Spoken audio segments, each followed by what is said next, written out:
السلام علیکم ناظرین، محب وطن ٹی وی کے ساتھ حاضر خدمت ہے خالد رشید۔ ناظرین، ہمارا ٹی وی چینل بہت پختہ ارادے کے ساتھ آگے بڑھ رہا ہے کہ ہم نے تمام شہریوں کو محب وطن شہری، محب وطن پاکستانی بنانا ہے، اور ہمارا ٹی وی چینل ایسے ہی پروگرام لے کے آتا ہے جس میں اپنے شہریوں کو محب وطن ہونے کے لیے ترغیب دی جا سکے، راغب کیا جا سکے۔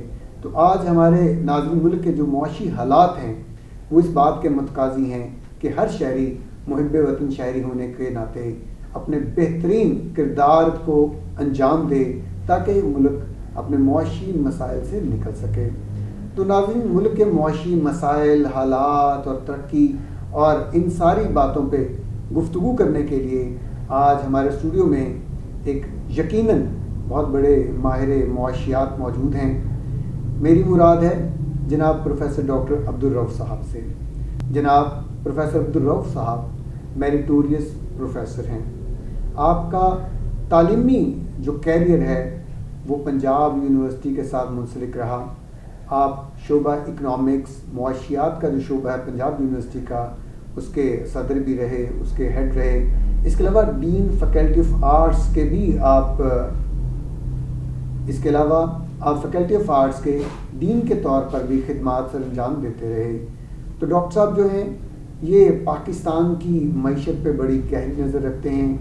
آپ کا جو سب سے بڑا ایریا آف انٹرسٹ ہے وہ بھی پبلک سیکٹر اکنامکس ہے۔ تو ڈاکٹر صاحب نے پاکستان کی ساری عمر خدمت کی ہے۔ آج ہم ڈاکٹر صاحب سے بات کریں گے اور پاکستان کے موجودہ معاشی حالات کے بارے میں جاننے کی کوشش کریں گے۔ السلام علیکم ڈاکٹر صاحب۔ وعلیکم السلام۔ سر آپ خیریت سے ہیں؟ اللہ کا شکر ہے۔ ڈاکٹر صاحب، پاکستان کے جو معاشی حالات ہیں آج کل، ان کو بہتر بنانے کے لیے پالیسی سازی اور مستقل پالیسی سازی جو ہے اس کا کردار کتنا اہم ہے؟ بسم اللہ الرحمن الرحیم۔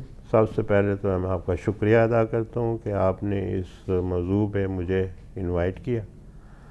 جہاں تک تعلق ہے ہمارے مسائل جو ہیں وہ تو ساری دنیا میں اکنامک پرابلم جس کو کہتے ہیں نا، ساری دنیا میں پائے جاتے ہیں، اور پاکستان ہی صرف ایسا ملک ہے جہاں صرف اکنامک پرابلم پائے جاتے ہیں، دنیا میں پائے جاتے ہیں۔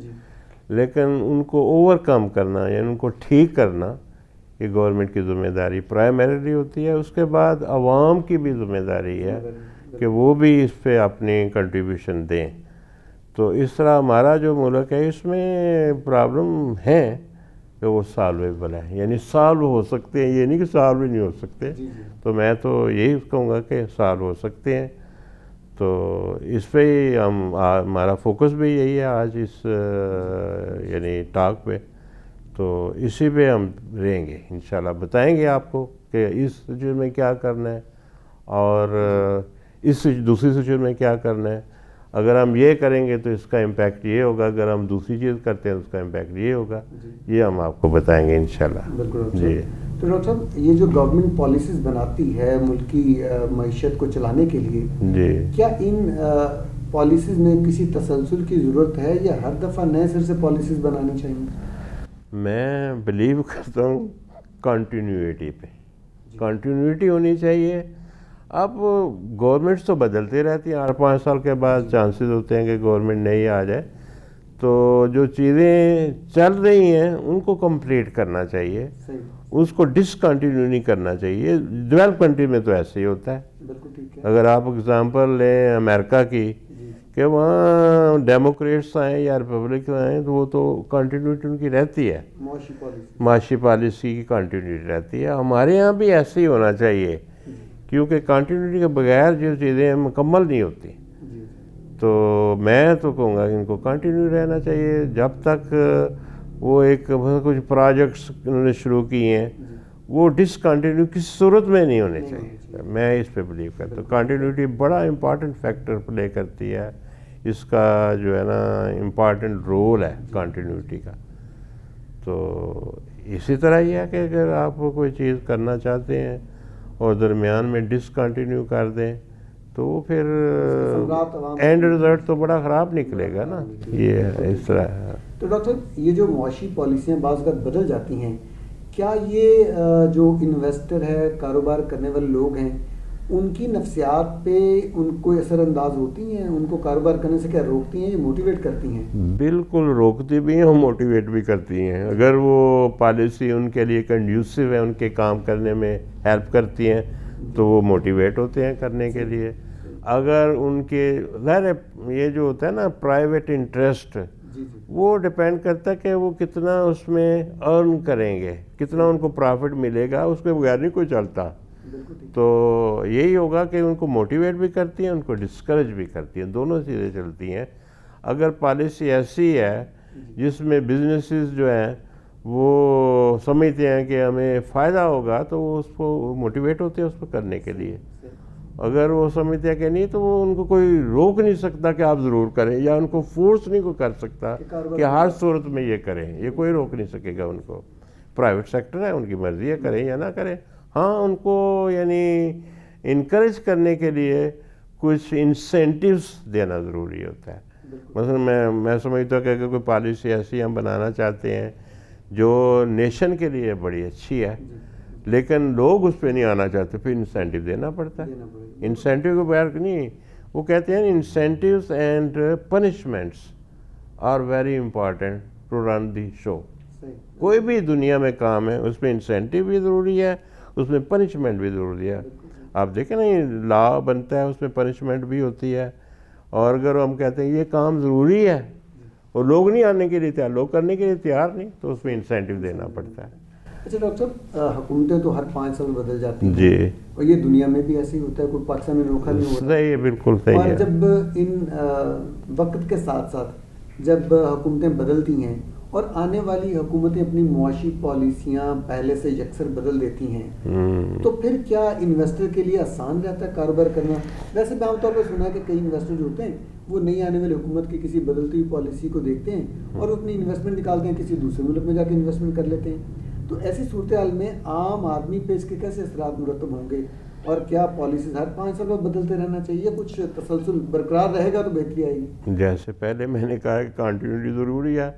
جہاں تک جو بزنسز کی پروموشن کی بات ہے تو پالیسیز جو ہے نا صرف بزنس کو نہیں کرتی، وہ تو نیشن ایز اے ہول جو ہے نا اس کا یعنی خیال رکھتی ہے. پالیسیز کا مطلب یہ ہوتا ہے کہ nation as a whole prosper کرے، بہتر ان کی لیونگ جو ہے نا بہتر ہو جائے. تو بزنسز جو ہے نا وہ بڑا ہیلپ کر سکتے ہیں اور اس کو ناکامی بنا سکتے ہیں. بات یہ کہ بزنسز کا جو ہے نا ان کو ان پہ ٹیکس اپلائی ہوتا ہے. اگر وہ ٹیکس ایکویٹیبل ہے یعنی ایکوٹی بیسڈ ہے تو میرا خیال ٹیکس جو ہے نا وہ دیتے ہیں لوگ. اگر ٹیکس جو ہے نا اتنا زیادہ ہے کہ وہ دے ہی نہیں سکتے تو ظاہر ہے کہ دے ول فائنڈ ویز، اینڈ وہ آپ کو طریقے آسانی سے بنا سکتے ہیں. ہم اس طرح ٹیکس وین کر سکتے ہیں. تو ٹیکس وین جو ہے نا وہ زیادہ ہوتی ہے نا پاکستان میں، بالکل صحیح، بڑی زیادہ ہوتی ہے. تو ڈاکٹر صاحب اس کا مطلب یہ ہوا کہ پالیسیوں کا تسلسل بھی ہونا چاہیے، بہت ضروری ہے، بہت ضروری ہے. یہاں پہ کچھ انسینٹیوز بھی ہونے چاہیے تاکہ لوگ بہتر کام کریں. جب بہتر کام کریں گے تو یقیناً عام آدمی کی صورتحال بھی بالکل بہتر ہوگی. حکومت معاشی پالیسیاں مرتب کر رہی ہے تو جو پالیسی ساز ہیں ان کو کس سمت میں سوچنا چاہیے کہ عوام کے حالات بہتر ہو سکیں، یا ان کی پالیسیز میں کس نوعیت کی آپ سجیشن دینا چاہیں گے تاکہ عوام میں اس کے ثمرات پہنچے؟ اگر ہم اکنامکس پرسپیکٹو میں دیکھیں تو ایک اکنامکس کہلاتی ہے سپلائی سائیڈ اکنامکس، اس کو سپلائی سائیڈ کہتے ہیں. تو ہمیں بڑی ضرورت ہے اس کی. پاکستان جیسے ملک میں یہاں ایگری ڈیمانڈ کا کوئی مسئلہ ہی نہیں. آئی ڈونٹ بلیو کہ پاکستان میں ایگری ڈیمانڈ ڈیفیشنٹ کبھی بھی ہوگی، نہیں ہوگی. تو ہمارا مسئلہ ہی ایگریگیٹ سپلائی کا ہے، یعنی سپلائی سائیڈ اکنامکس. ہم ایگریگیٹ سپلائی بڑھانے کے لیے 2 طریقے ہیں. یہ کہتے ہیں فل امپلائمنٹ، جتنے بھی ہمارے پاس ریسورسز ہیں ان کو فلی یوٹیلائز کیا جائے، اور فل پروڈکشن. فل پروڈکشن کا مطلب یہ ہے کہ جو لیٹسٹ اویلیبل ٹیکنالوجی ہے to produce goods and service for the nation وہ استعمال کی جائے. اگر یہ دونوں چیزیں اپلائی کی جائیں پاکستان میں تو پالیسی جو ہے نا وہ بڑی ہیلپ فل ہوگی, بڑی یوزفل ہوگی نیشن کے لیے. تو میں تو اس پہ بلیو کرتا ہوں ایز اکانومسٹ. اور اس کی میں آپ کو بتاؤں تھوڑا سا, بہت یعنی پرانی بات بھی نہیں لیکن کچھ پرانی بھی ہے. میں ادھر کرتا تھا کام یہ سول سائنس اکیڈمی میں, وزٹنگ کے طور پہ میں جاتا تھا ہفتے میں 3 دن. تو وہاں ایک دفعہ بائی چانس 2 سینیٹر آ گئے اندر میری کلاس میں, پڑھا رہا تھا. تو ایک اعتزاز احسن تھے اور ایک تھے گیلانی, حامد رضا گیلانی, دونوں. ہاں اس زمانے کی بات ہے.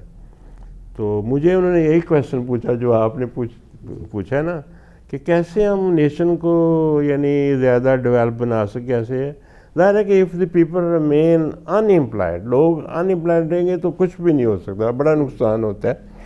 میں ظاہر ہے کہ یعنی اس کلاس سے بلانگ کرتا ہوں کہ جس کی ان امپلائمنٹ کے چانسز بڑے کم ہوتے ہیں. اب جو دوسرے لوگ ہیں عام کے جو لیس اسکلڈ ہیں یا سیمی اسکلڈ ہیں یا ان اسکلڈ ہیں, ان اسکلڈ کو بھی جاب مل جاتا ہے لیکن جو سیمی اسکلڈ ہیں ان کو جاب نہیں ملتا اور ان کی تعداد بڑی زیادہ ہے. تو اس صورت میں سمجھتا ہوں کہ full employment, this is regarding employment of labour as well employment of technology. دونوں مشین کا بھی استعمال 90% ہو, 90% مشین جو ہے نا وہ یوٹیلائز ہوں, اور جو ہیومن لیبر ہے وہ 96%. اس کو کہتے ہیں فل امپلائمنٹ. فل پروڈکشن میں نے آپ کو پہلے بتایا کہ use of latest available technology. اور ٹیکنالوجی بڑے کویسچن ہے, ہمیں کون سی ٹیکنالوجی یوز کرنی چاہیے. ہمیں لیبر انٹینسیو ٹیکنالوجی یوز کرنی چاہیے, کیپٹل انٹینسیو نہیں یوز کرنی چاہیے. ہمارے یہاں لیبر ابنڈنٹ ہے, جتنی مرضی لیبر لگا دیں, اس لیے ہمارا تو پرابلم اس لحاظ سے آسان ہے. ہمیں لیبر انٹینسیو ٹیکنالوجی یوز کرنی چاہیے اور پاکستان کے اندر ہی بنے ایسی ٹیکنالوجی, اور لوگ کرتے ہیں کام. ہمارے پروفیسر تھے باٹنی کے, ان کو ایک مشین جو ہے نا امپورٹ کرنی تھی, وہ کہتے ہیں میں خود ہی بنا لیتا ہوں. میں خود بنا لی اپنے کام کے لیے. تو لوگ کرتے ہیں کام, لوگ آتے ہیں, لیکن تھوڑا سا انسینٹیو ہو نا اس سے بڑا فائدہ ہوتا ہے. نیشن انسینٹیو ضروری ہے. اور ایسی چیزیں ڈیولپ کرنے کے لیے کوئی نہ کوئی گورنمنٹ کی طرف سے انیشیٹوز ہوں, اس کے لیے کوئی نہ کوئی ریسرچ پروجیکٹس ہوں تاکہ لیبر انٹینسو نوعیت کے لیبر انٹینسیو جو امپلائمنٹ ہے یا پروڈکشن ہے. آپ دیکھیں نا ہماری جتنی بھی ایکسپورٹس بھی ہیں امپورٹس بھی ہیں وہ ٹیکنیکلی کے وہ بڑے ان الاسٹک ہے. نہ ہی ہماری ایکسپورٹس الاسٹک ہے, نہ ہی ہماری امپورٹس الاسٹک ہے, جس کی وجہ سے یہ کانسیپٹ ہے نا کرنٹ اکاؤنٹ ڈیفیسٹ, یہ بڑھ رہا ہے. اور میرا نہیں خیال کہ یہ آسانی سے ٹھیک ہو سکے گا. کرنٹ اکاؤنٹ ڈیفیسٹ جو ہے نا وہ رہے گا جب تک کہ ہماری جو ہے نا ایکسپورٹس امپورٹ کے مقابلے میں زیادہ نہیں ہوتی. تو میں نہیں سمجھتا کہ یہ مشکل کام ہے, لیکن یہ یعنی کہتے ہیں ڈویبل, یہ ہو سکتا ہے, یہ کیا جا سکتا ہے. بالکل صحیح. یعنی آپ کے خیال میں حکومت کو, حکمرانوں کو محب وطن بننا پڑے گا اور پالیسیز وہ مرتب کریں جہاں زیادہ سے زیادہ لوگوں کے جابس کریٹ ہو سکیں, زیادہ سے زیادہ پروڈکشن بڑھے, تاکہ ہم جو چیزیں باہر سے منگواتے ہیں اگر اپنی پروڈیوس کرنی شروع کر دیں گے تو یقیناً پھر ہمارا کرنٹ اکاؤنٹ ڈیفیسٹ بھی کم ہو جائے گا, امپلائمنٹ بھی بڑھے گی اور ملک میں خوشحالی آئے گی. اور ڈاکٹر صاحب ویسے بھی گورنمنٹ جو ہے وہ بلکہ ہر گورنمنٹ یہ کہتی ہے کہ جناب لوگ ٹیکس کم دیتے ہیں, ٹیکس نیٹ بڑھے گا تو کام ترقی کا بنے گا. ڈاکٹر صاحب آپ ٹیکس نیٹ کو بڑھانا اس کو کس نظر سے دیکھتے ہیں؟ کیا یہ واقعی بہت ضروری ہے؟ کیا یہ ہمارے موجودہ حالات میں بڑھ بھی سکتا ہے کہ نہیں بڑھ سکتا, اور اگر بڑھانا ہے تو پھر کرنا کیا پڑے گا؟ اچھا, پہلا جو چیز آپ نے کی ہے نا محب وطن بنانے کے لیے, میں نہیں بلیو کرتا کہ کوئی محب وطن نہیں. میں سب کو محب وطن مانتا ہوں, سب کو مانتا ہوں. جہاں تک ٹیکس نیٹ کی بات ہے, ٹیکس نیٹ تو بڑھنا ہی چاہیے, اوور ٹائم بڑھتا بھی ہے. اور ابھی انہوں نے فگر دی ہیں, پتہ نہیں کتنے لاکھ نئے ٹیکس فائلرز بن گئے ہیں, یہ اچھی بات ہے. لیکن میں نہیں اس پہ بلیو کرتا کہ صرف ٹیکس نیٹ بڑھنے سے ٹیکس ریونیو بڑھ جائے گا. ٹیکس ریونیو بڑھانے کے لیے ضروری نہیں کہ ٹیکس ریٹ ہی بڑھایا جائے. ٹیکس ریٹ کم کرنے سے اکثر کئی ملکوں میں ٹیکس ریونیو بڑھے ہیں. یہ جو آیا تھا نا ریگن کا زمانہ، میں ان دنوں ادھر تھا، میں اسٹوڈنٹ کے طور پہ ادھر پڑھتا رہا تھا، تو ریگن کے زمانے الیکشن جو ہے نا میرے ہوتے ہوئے ادھر ہوئے تھے، تو اس نے کہا تھا کہ جی ہمارا جو ٹیکس ریٹ ہے نا وہ زیادہ ہے، جس کی وجہ سے ہمارے ان امپلائمنٹ بھی ہے، فلاں چیز بھی پرابلم ہے، فلاں پرابلم ہے. اس نے ٹیکس ریٹ کو کم کیا ٹو کنٹرول انفلیشن. واقعی ہوئی تھی، میں ایکسپیرینس کیا نا، میرا پرسنل ایکسپیرینس تھا. تو انفلیشن کم ہو گئی. تو ایک ابن خلدون کا نام تو آپ نے سنا ہوگا. ابن خلدون نے ایک آئیڈیا دیا تھا اپنے زمانے، فلاسفر تھا اپنے زمانے کا بہت بڑا. اس نے کہا تھا کہ اگر ٹیکس ریٹ بڑھائے گی نا کوئی، یعنی گورنمنٹ کیا نہیں، اس علاقے میں اس زمانے میں گورنمنٹ اتنے اس طرح کی نہیں ہوتی تھی، چھوٹی چھوٹی ہوتی تھی، بے شمار ہوتی تھی، تو لوگ بڑی آسانی سے اس گورنمنٹ سے نکل کے نا، یعنی اس ایریا سے نکل دوسرے ایریا میں چلے جاتے تھے. اس سے ٹیکس ریونیو یعنی کم ہو جاتا تھا، اور ٹیکس ریٹ بڑھانے کا کوئی فائدہ نہیں ہوتا. اب اسی پہ ریسرچ کیا ایک لیفر نامی پروفیسر ہے یونیورسٹی آف کیلیفورنیا میں. اس نے اس کا نام دیا لیفر کرو. پہلے اس نے نام دیا تھا لیفر ابن خلدون کرو. بعد میں ان دنوں ڈیبیٹ آئی ہے کہ شوڈ بی کالڈ ایز خلدون کرو. کوئی انڈین عورت ہے، اس نے اس کا یعنی آرگومنٹ دیے. باقی میں بھی I also call this as خلدون کرو. اس میں ٹیکس ریٹ بڑھانے سے کچھ دیر تک ٹیکس ریونیو بڑھتا ہے، اس کے بعد کم ہونا شروع ہو جاتا ہے. جیسے اوپر جاتی ہے نا تو ٹیکس ریٹ بڑھنے سے ٹیکس ریونیو بڑھ رہا ہے، پھر نیچے آتی ہے اور بڑھائے نا ٹیکس ریٹ تو ریونیو. اب اس کا اندازہ لگانا کہ پاکستان اس وقت وہ جو کرو ہے خلدون کرو کہاں کھڑا ہے. اگر تو پیک سے پیچھے ہے تو ٹیکس ریٹ بڑھانا چاہیے، اگر وہ پیک سے آگے ہے تو ٹیکس ریٹ کم کرنا چاہیے. اگر یہ سمجھ لیں ہمارے پالیسی میکر کہ جو خلدون کرو ہے یا لیفر کرو ہے، اس کا بڑا امپارٹنٹ رول ہے ٹیکس ریونیو اور ٹیکس ریٹ کے ریلیشن شپ میں، بڑا امپارٹنٹ ریلیشن. ویسے آپ کو کیا لگ رہا ہے، چونکہ گورنمنٹ نے تو ریٹس کافی بڑھائے ہیں نا، بڑھائے ہیں، تو آپ کو اس سے میں نہیں، مجھے لگ رہا ہے کہ یہ کامیاب نہیں ہوگی، جو مجھے لگ رہا ہے. یعنی آپ کو لگ رہا ہے کرو اب ڈاؤن فال کی طرف ہے پھر؟ پاسبلٹی اس کی لگتی ہے، کیونکہ جب بھی آپ ٹیکس ریٹ بڑھاتے ہیں نا تو لوگ جو ہیں نا، جو ٹیکس پیئرز ہیں یا جو فائلرز ہیں، یہ نان فائلر ہمارے یہ ٹرم یوز ہوتی ہے، جو فائلرز ہیں وہ تو اس پہ گزارا ان کو کرنا پڑے گا. جو نان فائلرز ہیں وہ ٹیکس نیٹ میں نہیں آنا چاہیں گے، وہ کوئی اور چیزیں ڈھونڈیں گے. ہم کس طرح اس سے بچ سکتے ہیں؟ ایک ٹرم ہوتی ہے ٹیکس اوائڈنس، وہ بالکل لیگل ہے. پہلے تو یہ ہوتا تھا نا، کسی کی آمدنی جو ہے نا، کوئی ایگریکلچر پہ ٹیکس نہیں تھا تو ساری آمدنی نا ایگریکلچر ٹیکس یعنی ایگریکلچر انکم شو کرتے تھے، ٹیکس بچ جاتا تھا. یہ ٹیکس اوائڈنس کہلاتی ہے، ٹیکس اویژن نہیں کہلاتی. تو رول بھی ایسے بنائے جس سے ٹیکس اوائڈنس بھی نہ ہو. ٹیکس اویژن تو بالکل الیگل ہے نا، وہ تو لا یہ کہتا ہے کہ اس کی اجازت نہیں ہو سکتی ٹیکس اویژن کی. ٹیکس اوائڈنس کی اجازت ہے اور لیگل ہے.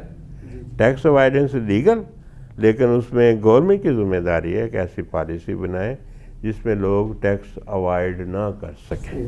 یہ تو ڈاکٹر صاحب، جو ہمارا کرنٹ ایف بی آر کا اسٹرکچر ہے، جو ہمارے ادارے ٹیکس اکٹھا کرنے پہ جن کی ذمہ داری ہے، ڈیوٹی ہے، آپ کے خیال میں کیا ان اداروں کی کوئی ری اسٹرکچرنگ کی ضرورت ہے، یا کسی اور نوعیت کی کوئی تبدیلی آئے گی تو ٹیکس زیادہ بہتر اکٹھا ہوگا؟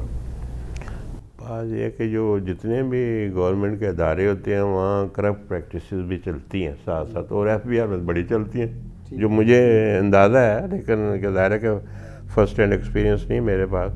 لیکن اس طرح کا ایکسپیرینس ہوا تھا ٹرکی میں. انہوں نے کہا کہ ہم اس دفعہ ٹیکس ڈپارٹمنٹ کے بغیر ہی ٹیکس ریونیو کلیکٹ کرتے. ان کا ریونیو بڑھ گیا. بالکل. تو ٹیکس ریٹ جو ہے نا وہ بھی ہیلپ کرتا ہے ریونیو بڑھانے میں یا کم کرنے میں.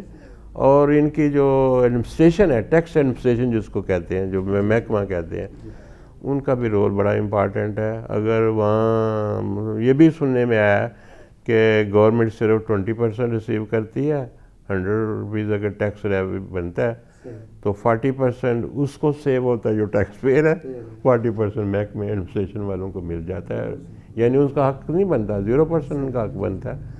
اور ان کی کارکردگی کو بہتر بنائے بغیر گزارا بالکل نہیں, بالکل بڑا ضروری ہے, بہت ضروری ہے. تجربہ اسی نوعیت کا ہے. ابھی بھی آج ایک تاجر سے صبح بات ہو رہی تھی, مجھے کہہ رہا جی میں نے کبھی ٹیکس نہیں دیا, اس لیے نہیں دیا کہ میرا ٹیکس استعمال صحیح نہیں ہوتا. یہ بھی بڑا ضروری ہے کہ لوگوں کو پتہ ہو کہ ہم جو ٹیکس دے رہے ہیں اس کا استعمال صحیح ہو رہا ہے. وہ ایک ٹرم یوز ہوئی تھی ہارس ٹریڈنگ والی, ٹیکس منی جو ہے وہ ہارس ٹریڈنگ کے لیے بھی یوز ہوئی ہے. تو پھر جب میرے جیسا آدمی ہوتے کہ why should I become part of this horse trading, میرا پیسہ کیوں لگے اس پہ. وہ کہتے ہیں کہ ان کا جو عملہ ہے وہ بڑا تنگ کرتا ہے. اگر مجھے کہہ دینا کہ آپ کا کاروبار اس نوعیت کا ہے, آپ سالانہ 50,000 دے دیں, میں آسانی سے دے دوں گا. تو بہرحال آپ کی بات سے ہم یہی اخذ کرتے ہیں کہ اگر ٹیکس نیٹ کو بڑھانا ہے تو ٹیکس اکٹھا کرنے والے اداروں کی کارکردگی بہت ضروری ہے, بنانا پڑے گا, بہت ضروری ہے. ناظرین ہمارے ساتھ رہیے گا, یہاں پہ لیتے ہیں بریک, اور بریک کے بعد انشاءاللہ اپنی بات کو آگے بڑھائیں گے.